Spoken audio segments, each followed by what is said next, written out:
Fight!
Milena, Cassie Cage.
Triborg.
regard, Ashtek. Is this how you greet an emperor? Titles mean nothing to me. Round 1. Fight!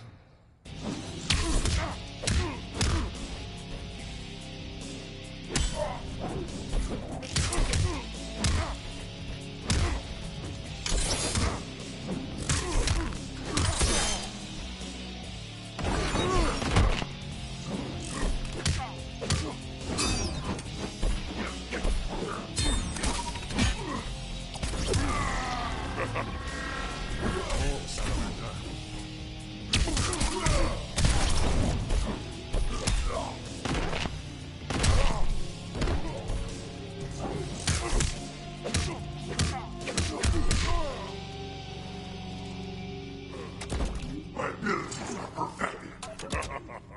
Round 2. Fight!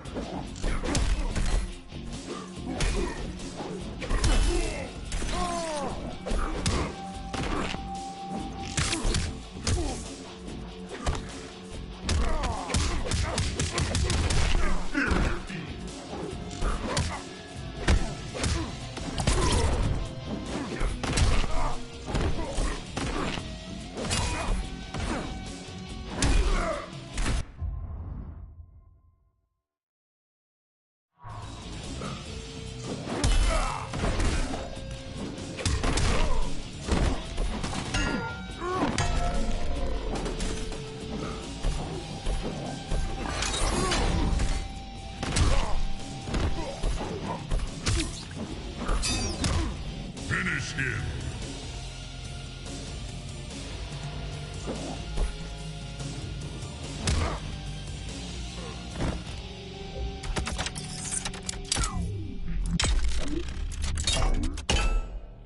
Triborg wins.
Alone once more, Ermac searched the labyrinthine corridors of Shao Kahn's old fortress, searching for the source of a faint voice calling to him.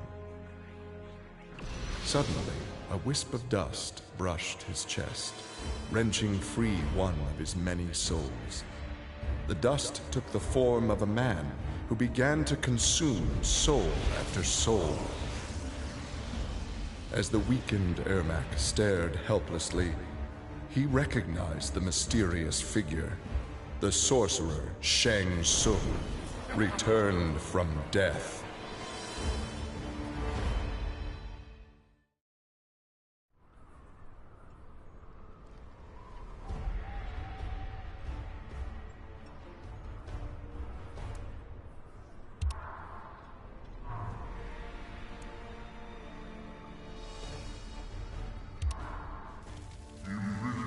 For many years, Farah and Tor were a symbiotic pair, as is natural with their species.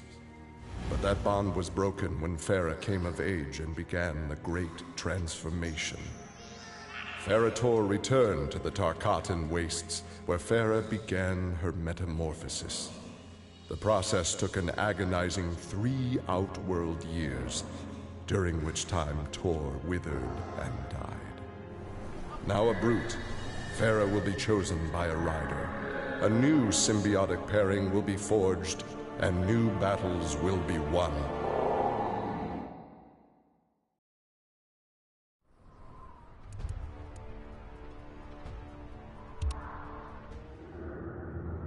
The Shokan had become outcasts for refusing to aid either side in the Outworld Civil War. But with the conflict over, Prince Goro decided to re-enter the political landscape.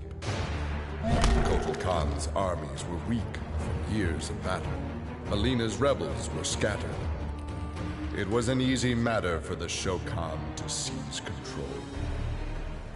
The newly crowned Emperor Goro had his rivals exterminated. No Aztec, Khitan, Edenian, or Tarkatan would usurp his throne.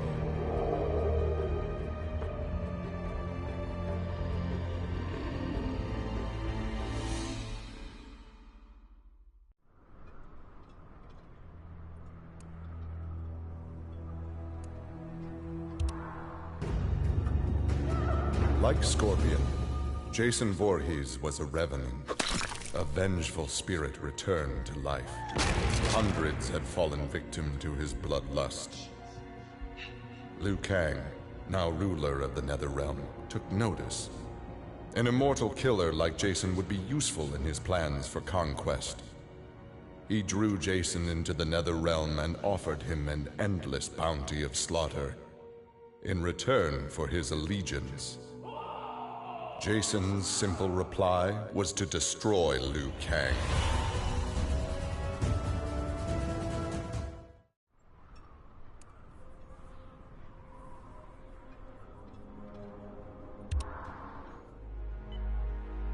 After Shinnok's fall, the hospitalized Johnny Cage asked Jax to fill in as leader of his squad. Jax agreed. It was a chance to spend time with and protect Jackie. Boarding their transport after a routine mission, Jax's greatest fears were realized as the mercenary Aaron Black sprung from the cargo bay and fired on the young heroes. Fortunately for Jackie and company, Jax's quick reflexes and bulletproof arms deflected the assassin's rounds.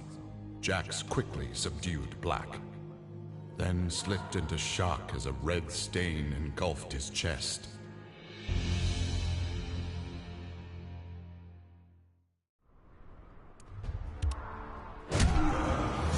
Johnny Cage's life had turned out to be stranger than any science fiction film, but he knew the final scene was approaching. With Raiden's direction, Johnny was able to sail to Shang Tsung's abandoned island fortress, where his adventure had begun, to contemplate his future. Amid the rubble, Johnny found an ancient tome. Its pages revealed that Shang Tsung had unraveled the secret to Edenian long life. Johnny Cage's retirement would have to wait.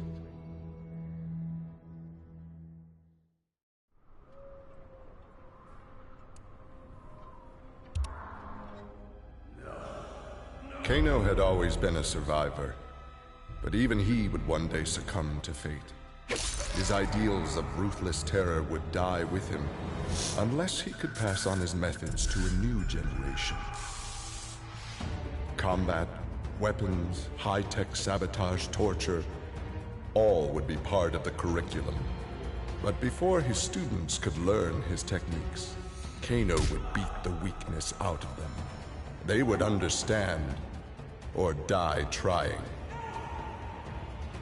Kano's first pupil?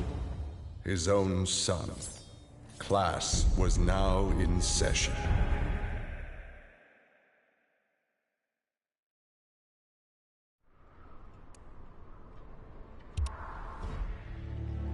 Having defeated Shinnok, Kenshi joined Takeda on his quest to avenge his mother Suchin's murder. Their travels took them to a cave where he and Takeda freed a man, Taven, encased in a stalagmite. Kenshi told Taven that his brother, Dagon, was the founder of the Red Dragon Assassin Clan. Dagon had not only murdered Suchin, but his and Taven's parents as well. Together, Kenshi, Takeda, and Taven lay siege to the Red Dragon base. Dagon fell victim to Kenshi's rage. Suchin's murder had been avenged.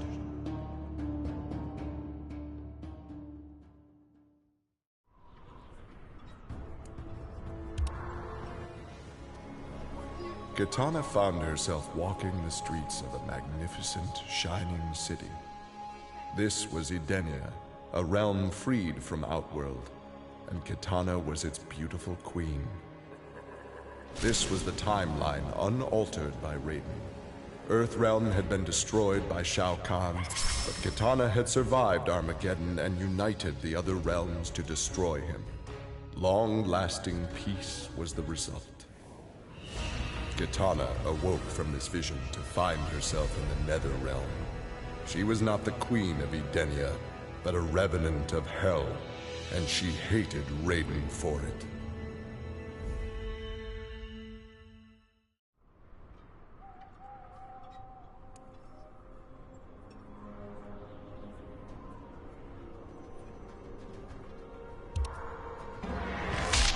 Kotal Khan returned to Outworld determined to rebuild his forces. But Raiden defeated him in a surprise attack and claimed dominion over Outworld. Desperate, the Emperor called upon the Elder Gods to aid in preserving his sovereignty.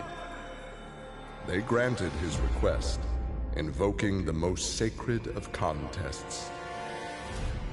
Now, once every decade, Kotal Khan must enlist his greatest defenders to face Raiden's challengers in mortal combat.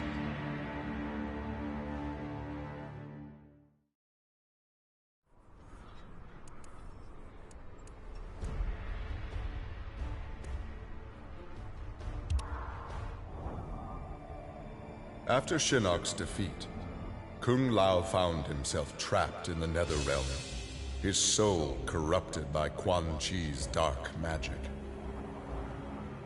There he would have remained but for the aid of his cousin Kung Jin. Together, their Shaolin strength repelled the evil sufficiently enough for Kung Lao to escape that dark realm and control his inner demons. Compromised but not lost, Kung Lao now exists as an agent of vengeance.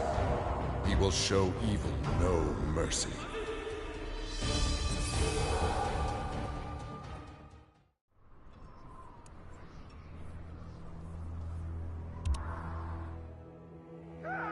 Leatherface had cut down the old man in the strange outfit. Maybe now that he was dead, the pretty yellow-haired gum-chewing girl would notice Leatherface. Putting on his fanciest mask, Leatherface found the army camp where the pretty girl could be found most days. He had to cut through a few guards and more than a few of her friends to get to her, but it was worth it. He pulled out the old man's face, which he'd saved for the girl as a present. The girl didn't want the present, and she wasn't being nice. So Leatherface chopped her into tiny pieces for Drayton to use in his chili. He then took off his mask and set to work on the girl's face. If she wasn't going to be his girlfriend, she could be his in other ways.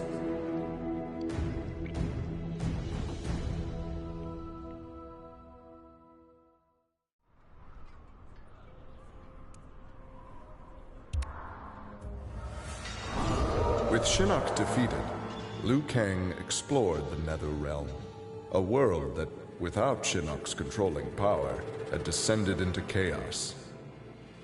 Liu Kang was no sorcerer or elder god, but his fighting skill was more than enough to beat Netherrealm's demons into submission. Liu Kang realized that Netherrealm was his for the taking, and that ruling appealed to him. He would assume Shinnok's throne and ponder the conquering of other realms.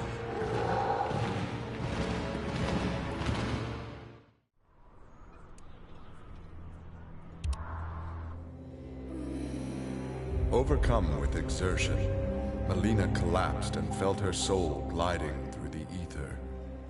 She awoke in an incubation chamber. Nearby were countless others, each containing an exact copy of her. Melina found she could read each being's mind and they hers. They quickly realized the benefit of so many fierce warriors sharing one mind. As they plotted revenge on their enemies, the architect of the Melina's awakening laughed quietly.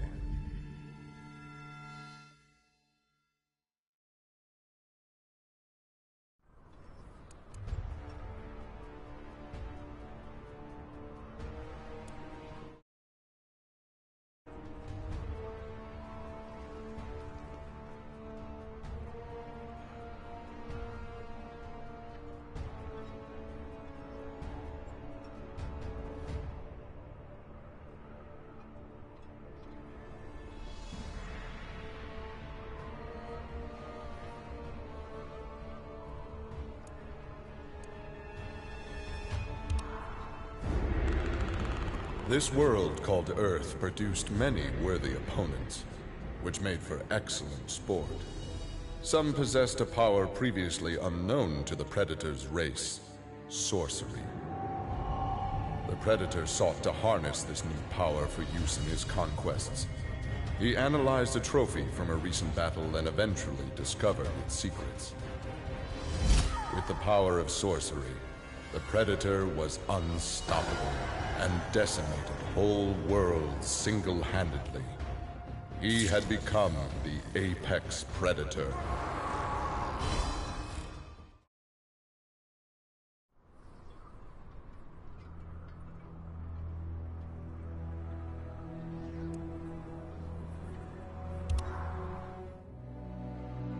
Quan Chi had long been a servant of Shinnok. His role in freeing him from imprisonment had not gone unnoticed by the Elder Gods. Shinnok was no longer a threat, but Quan Chi's actions had given rise to a new power. After much deliberation, the Elder Gods contrived a plan to rebalance this power before it grew further. Free will was burned from Quan Chi's soul and replaced with a single directive. He must kill Raiden.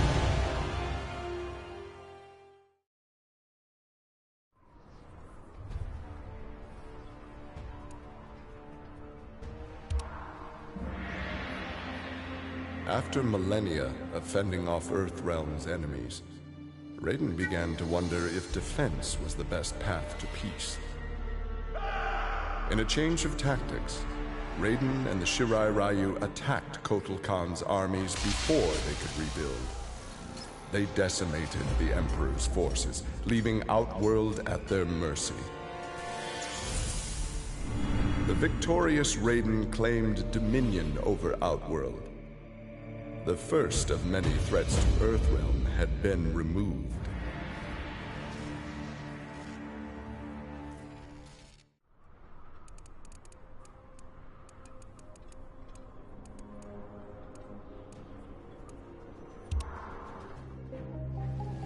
After Shinnok's defeat, Reptile was ordered to Earthrealm by Kotal Khan to assess the damage. Such intel could prove useful in future conflicts. Stumbling upon a collapsed cavern, exposed during the crisis, Reptile was shocked to see raptors emerging from within. Unlike the rest of his race, these raptors had never left Earthrealm for the doomed realm of Zaterra, and thus had remained safe and hidden. Alone no more, Reptile vowed to remain with his rediscovered people and reclaim their Earthrealm homeland.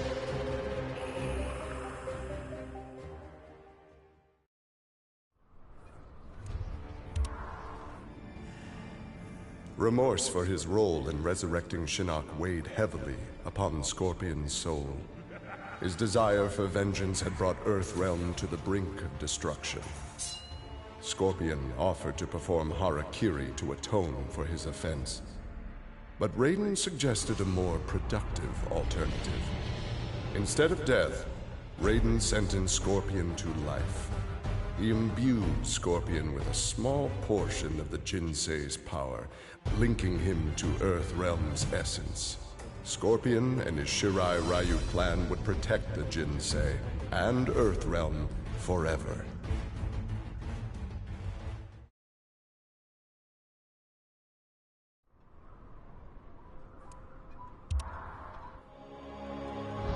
Earthrealm belonged to Shinnok. It became the staging area from which he would finish his war on the Elder Gods, which began eons ago. The Elder Gods had lied to the denizens of the realms. They were not individual beings, but merely parts of a greater collective known as the One Being. Shinnok would merge the realms and awaken him. Whole once more, the One Being devoured the Elder Gods. Shinnok watched with satisfaction. This reality had finally come to an end.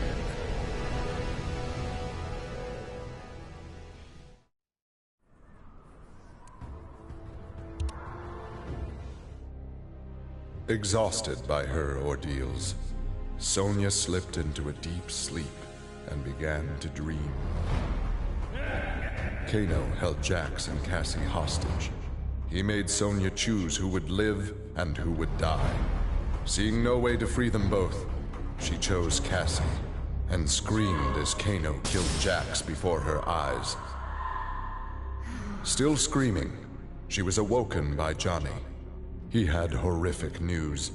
Jax was dead by an assassin's bullet.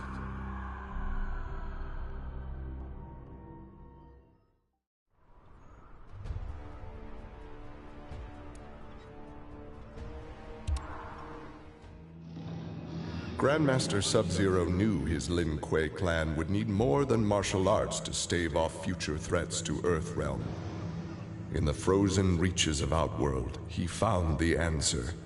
A female frost dragon with a clutch of eggs. With his ability to freeze, Sub-Zero hatched the Dragonlings. They accepted their Lin Kuei masters and their training as combat mounts. With a force of dragon riders, the Lin Kuei's ferocity became legend. None dared risk conflict with Earthrealm.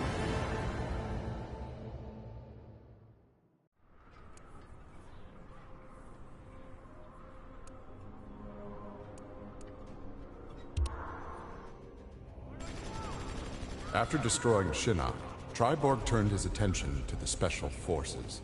General Blade and the others fought valiantly, but their human weaknesses led to their inevitable defeat.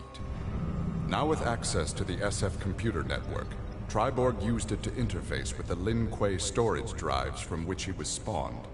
He saved the brainwave data of dozens of his Lin Kuei brothers and sisters to the SF servers. The SF laboratories provided the materials necessary for Triborg to create cybernetic bodies for each one. Soon the downloads were complete. The Cyber Lin Kuei had been reformed. But because Sub-Zero had forever sullied the clan's name, Triborg decided to begin anew. He would henceforth be known as the leader of the deadliest clan in all the realms, the Takunin.